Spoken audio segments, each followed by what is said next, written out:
What's up, everyone? Welcome to another episode of Brown Girl Green. My name's Christy Drutman, and I interview environmental leaders and advocates about the importance of justice, equity, diversity, and inclusion, as well as creative solutions to the climate crisis. I'm working to change the image of what it means to be an environmentalist in the 21st century. Super excited for today's live podcast episode. It's my first ever live podcast, and we are having it here in Brooklyn, New York, here at the Reclypt Festival, a festival all about creativity, reimagining the world of fashion, and really coming up with a marketplace that is really creating a new platform, especially for BIPOC fashion designers and people focused on, community-driven solutions to the fast fashion crisis. And I really love this festival because it's bringing artists together, creatives, experts who are all together trying to create a new third space for redefining fashion. And I'm really excited to have this conversation with a member of the Reclypt team and very excited to talk with her about her views on circular fashion. What does that even mean? What is circular fashion and why should you care about it? So let's get into it. So excited to have you here today, Jaegi. Jaegi Lissade is the Partnership Coordinator of Reclypt. Jaegi is passionate about circular fashion and reducing fashion waste. She first began attending Reclypt events during Climate Week in 2022, and over the past year has evolved from participant to ambassador to now being a member of the Reclypt team. She is currently a student at Queens College studying economics and environmental studies with plans to work in sustainable finance. Woo! Bearing this in mind, she was wary of developing her sustainability experience in the financial sector and instead has entrenched herself in community-based initiatives to develop a strong foundation of intersectional environmental justice. Let's have a hand for Jaegi. So excited to have you on the show today. And as people listening may not know, this is also Jaegi's first ever podcast. Thank you for having me. Very exciting to be here. I've been a fan of yours separately from being a part of Reclypt. And so, as you mentioned earlier, I'm now like a recurring character in the Brown Girl Green universe, which is accidental. So to be an accidental recurring character is a feat in and of itself. So thank you for having me. Oh, I'm so happy to have you here, Jaegi. And I wanted to know, the topic of today's conversation is this concept of circular fashion. Can you tell people what the heck that means? So circular fashion is kind of breaking the mold of what we typically understand the fashion of. You buy something for one occurrence, one day, one event, and then you kind of ignore it and you buy new outfits for, honestly, we got beyond seasonal shopping and there's micro seasons now. So circular fashion is going back a little bit to how we were initially getting into developing personal style. And to be circular, you kind of have to understand the end of the life cycle of your items. So kind of extending its full life cycle, like an item you buy once, instead of just wearing it to one event and throwing it out or whatever, which we don't love. Instead, we now wear it to multiple events. We style it differently. If it becomes worn out or it needs any mending, we do that. And we also, if we are, beyond our time with that item, we pass it on to somebody else more so directly to ensure it gets a loving home. And yeah, that's kind of how I think about circular fashion. I love that. And can you explain to people, why does this matter? What exactly are the main environmental and social impacts of fast fashion? And why is it crucial for the fashion industry to shift away from it towards a more circular model? Yeah, so the circular idea of fashion is kind of based in fashion is actually one of the most polluting industries, only secondary to fossil fuel industry, which most people really don't know, but based in a capitalistic society.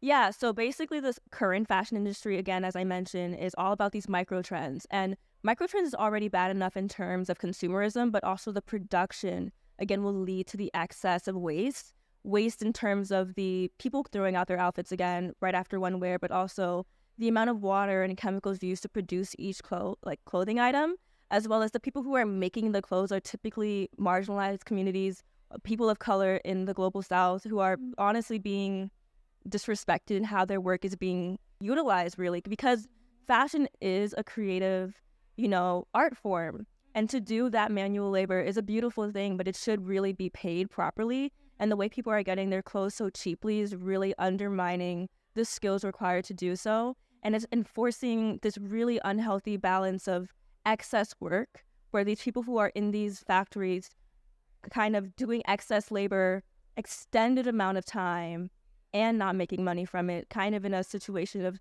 servitude where it's not really, it's in those other countries for a reason, as it's not legal in the global north because it's not helpful to those people. Yeah, exactly. I think, people say, well, I want to express myself through fashion. I can't afford something more sustainable. Like, I'm just trying to get by while also trying to express myself, right?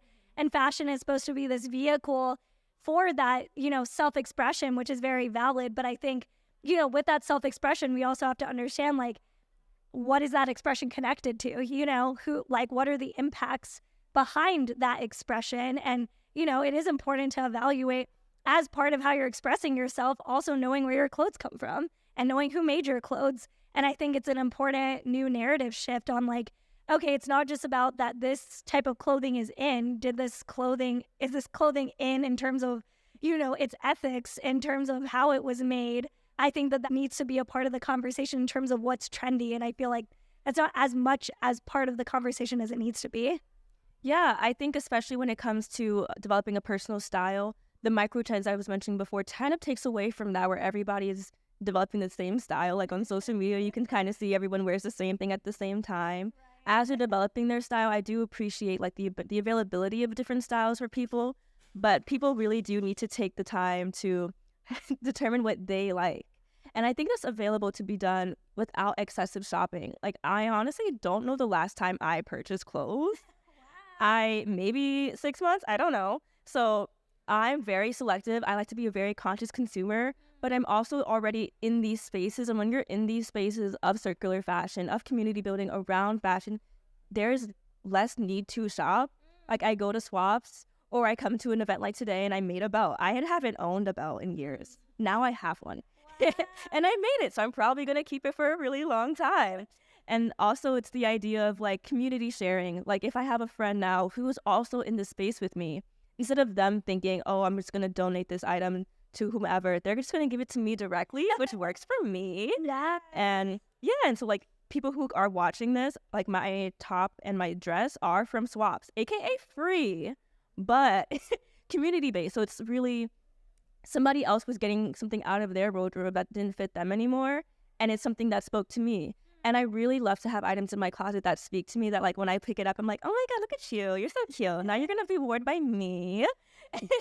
And it's just like, I love my clothes to make me feel very excited, and especially like to have a story behind it. Like this dress specifically I got from like a swap at this location. So today I was like, oh my God, it's going to come back. And I'm going to be wearing it this time, which is also just, it's very fulfilling for me. And I think fashion and style should be less so about fulfilling other people's visions of who you might be perceived to be, more so about yourself. And I think it's important to showcase your values in your style as well. That was so great. I agree. I think it's about redefining where we're even getting our clothes, and do we need to purchase this thing? And it's about slowing down and being more intentional, right? A lot of people in the slow fashion movement talk about the need to be more intentional on how you're approaching what you're wearing, why you're wearing it, how you're wearing it, and I think those are the questions that I think you just brought up that are a personal journey, right? With your personal style, you also have to address like, what are your boundaries and your limits in terms of like your budget, or, where you're sourcing things from, and, what a company stands for. It can be kind of overwhelming, at the same time. But I love that you bring up, hey, maybe it doesn't have to be that complicated. It could be as simple as having clothing swaps with your friends. It could be getting something secondhand. It could be extending the life of a pair of pants or a skirt and just adding a new patch to it, dyeing it a new color, right? It doesn't have to be this whole in-depth research on exactly what you need to buy and when you need to buy it, right? Because that, again, dives into this mindset of like, it needs to happen right now. It needs to be quick to be on trend. It's like, what if you could define your own trends? What if you define your own path, right? So I really love that. So Reclypt, the festival we're at today, want to plug them. Reclypt believes that style lasts longer with community. Can you expand on this ideology and delve a bit more into some of the community-based workshops and events that you all do to promote this? Yes, of course. So Recylpt, Okay, so as I mentioned, I kind of got involved with Reclypt because I went to an event. And so how that works is you kind of just build a community. And when you do build this community, you kind of get to share. And it's all about sharing knowledge, really. So when you come to our events, we typically have a couple of instructors, and our instructors are people who are active with us. Like, they're actually like friends of ours. We have some out here. Holly, hi. So Holly and other instructors of ours will like guide people who attend our workshops just to learn different things. So the one that I went to was actually just like a fashion show, and there was a bunch of different vendors like on the marketplace who are all upcycle designers. And that was like an accidental thing. I think I just saw it like on a Climate Week spreadsheet, and I was like, whatever, I'll go. And then I went and I was like, oh my God, this is amazing. And I've just kept going to different events. And for me, fashion has always been somewhat inaccessible, and like, it's not something I was like always allowed to be involved in. Like, growing up, my mom is a fashion designer, and she's like, you can do whatever you want, not that. And so I was like, okay, if you give me all the other options, I can't really be mad about it. And so accidentally falling into like a fashion space where it's for the average person. So when I accidentally fell in, I didn't feel like I was overstepping. I was like, well, it's for the regular people, so it's fine. Because it's more so we're all about extending the knowledge to the average person, because people who are already in the fashion world, they already know how to mend their clothes. They already know what's available to them in terms of darning a sock or adding a patch. But it's like the average people who would typically just replace something, we have to bring them into the knowledge. It's also me. Yeah. So it's also about like building community and letting people know it's an option. So we don't really force people to like get involved in our workshops whenever. It's more like, whatever you want to do, we have the information, we have the knowledge, we have the supplies. We love to answer questions. If we can't answer it, we will direct you in the right direction to get those questions answered.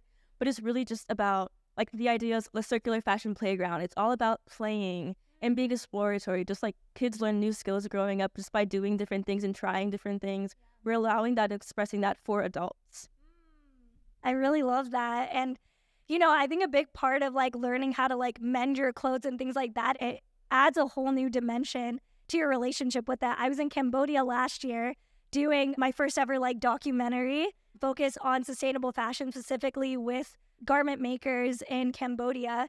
And, the story there was we were trying to say what Cambodia is viewed as this hub for fast fashion, but what could it look like instead to actually show, it was a slow fashion brand, Tonle, shout out to Tonle, who, pays their workers beyond a living wage. And we wanted to document, what does that look like instead? How do we actually flip the script that Cambodian women don't have to be these victims of these systems, that like there's actually opportunities, and like what does giving them agency over their own designs, over their own creations, what new power dynamic does that create between a company and a fashion entity and the consumer, right?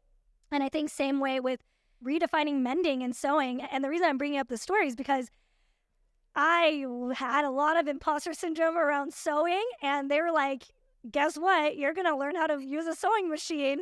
And I sat there and I literally like was sweating. I was so nervous.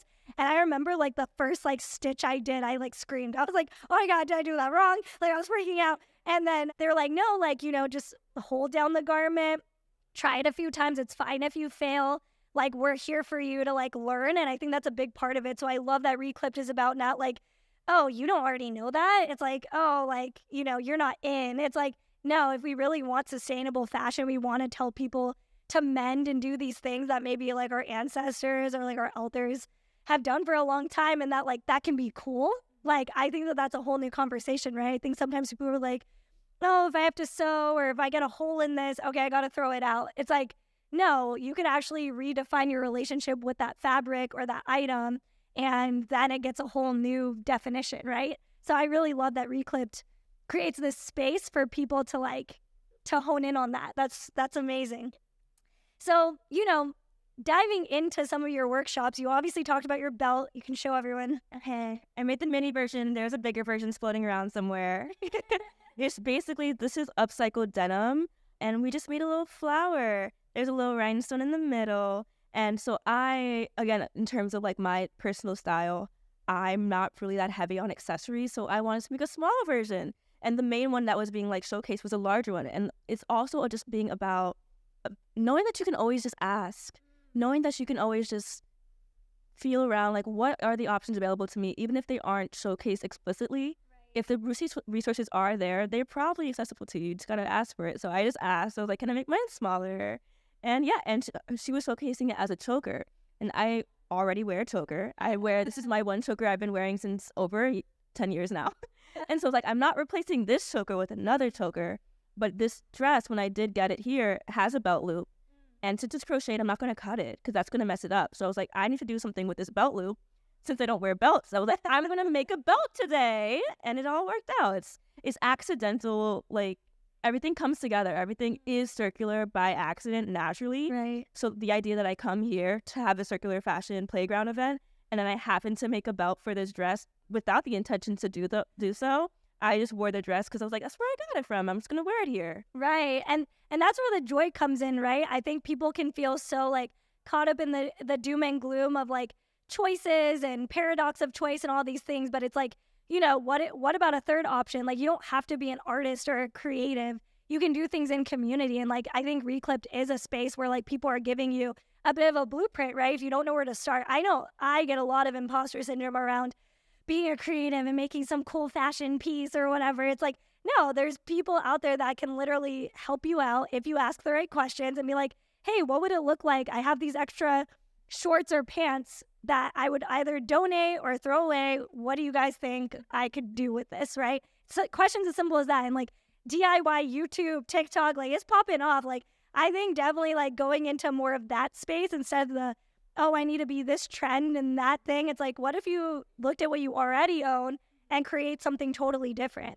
And so, yeah, what are some creative and affordable ways you think people can upcycle their clothing to extend its lifespan? What are some examples that get you stoked? So for upcycling like fashion pieces, like really simply is if there's a stain on something, you can cover it up. And while we're at the Circular Fashion Playground, I do want to showcase and highlight who we have today. So we have hand embroidery.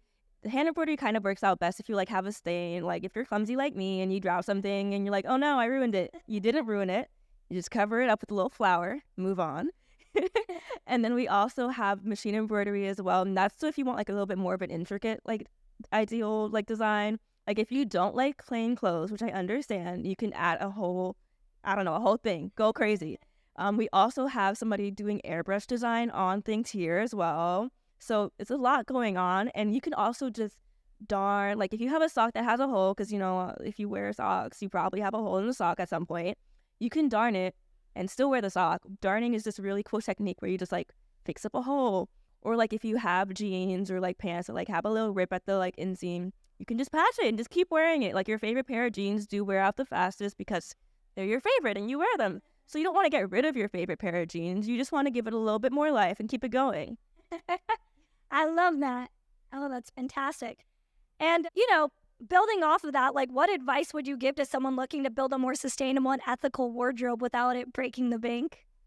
Yeah, so for like to build a wardrobe in general is already a different feat. It's already kind of difficult to figure out what your personal style is and what you want to do with that. So for me, I always say, be adventurous, always explore, always ask questions, try new things. Your style doesn't have to be fixed. It can change with time, ebb and flow. And again, that works really well with circularity and like adding, like mending or anything, because you're giving something a little new detail. So like if, for example, like I love contrast stitching. So if I have something that I love and it gets ruined, I'm like, ooh, if I add a little contrast stitch, now I love it again. And as you were saying before, like I also have this feeling of imposter syndrome when it comes to like sewing and being a creative. I don't consider myself a creative, but exactly. You're such a creative. That's the response I get. And I'm like, I guess, fine. It's fine. Sure, if you say so. Because everybody says that, so I'm like, okay, now I accept it. Yeah, so like I barely sew, but it's more so like I come to all of our events and I'm always at our events just so it's more accessible to me. And I love to be that person, that point person for when other people accidentally walk into our events or they're considering sewing. And I'm like, well, I don't know what I'm doing. Why don't you join us? You could learn what you're doing. That's more than I've done. It's really just about like giving yourself grace, giving other people grace to learn, to explore. Did I answer your question? Oh, you nailed it. That was fantastic. And, you know, for people listening, like what role does consumer awareness and demand play in driving the transition away from fast fashion? I think a lot of people can feel like, oh, well, there's these big behemoths of these big companies, and like everyone just like is stuck on these trends. So, like, can anything change? What's your viewpoint on that? Yeah, so first of all, be optimistic. Don't live your life in doom and gloom. That's not fun. And I encourage everybody to live their life full of fun and full of joy. But when it does come to consumerism, so I'm a bit of an anti-capitalist and I don't love consumerism, which is very difficult when you, like, I love things. I love artistry. I love seeing different, like, explorations and different, like, I love furniture. I love clothes. So it's like being not a super consumery person while loving things you kind of have to consume is a little confusing. Being a person in society. But basically, I would say, again, allow yourself to kind of just be motivated and encouraged and inspired. Like, you can look at what different brands are doing, but also do vote with your dollar. Like, sure, they might get your click-through rate because you, like, went on their website, but you didn't buy anything. And if you go to them and you, like, go on their Instagram, and you're like, hey, I don't like what you're doing. Do better. Like, I'm also, like, an ambassador with Remake. And so with Remake, they're kind of more so on the activism part where they're all about, well, I'm an ambassador as well, but, like, we're all about, like, actually going to brands, letting them know this is the change we want. This is the change we need to see in the industry in total, but we will call out this brand specifically. Like, we will be in your messages, ruining your social media manager's life. Get it together.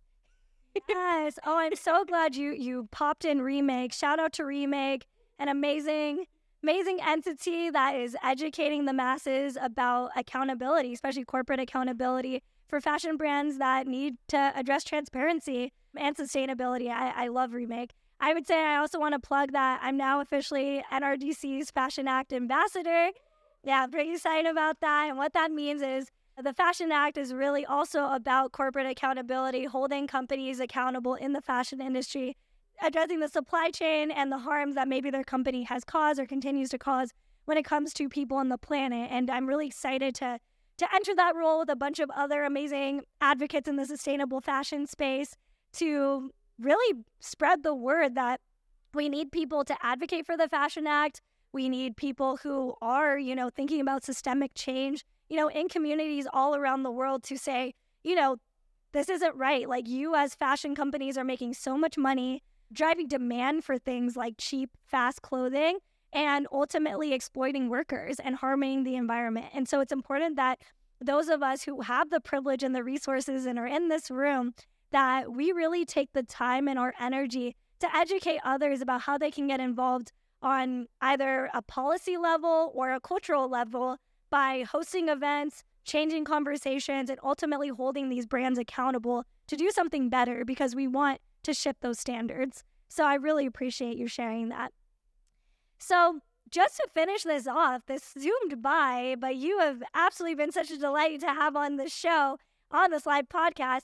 But I want to know, are there any specific tools or resources or other orgs, including Reclypt and Remake, that you'd love to shout out to people wanting to learn more on the first steps they can take to also be a bit susty in their fashion choices? Yeah, so I would say the first thing is always just asking the people around you, like, really, it's having a community. And as, like, someone who was, like, developing into adulthood, like, during the pandemic, it was, like, feeling lonely, not having community was definitely, like, we were in a loneliness epidemic.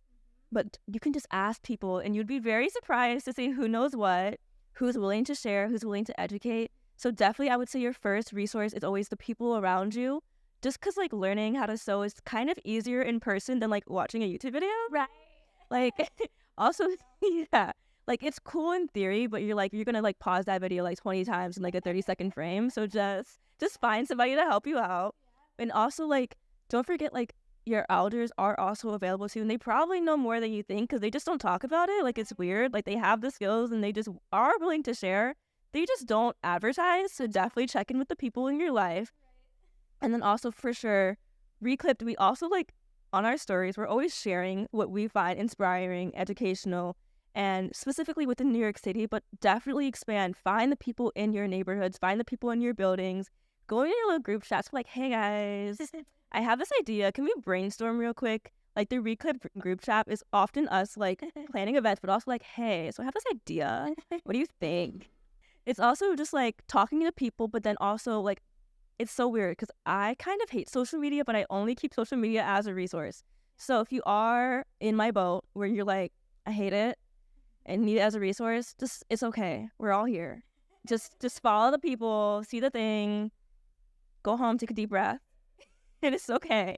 Like, resources are cool, and that's like one of my favorite things about social media. Like, it is draining, but like we're on it for a reason, and it's kind of to learn. We just pretend it's not.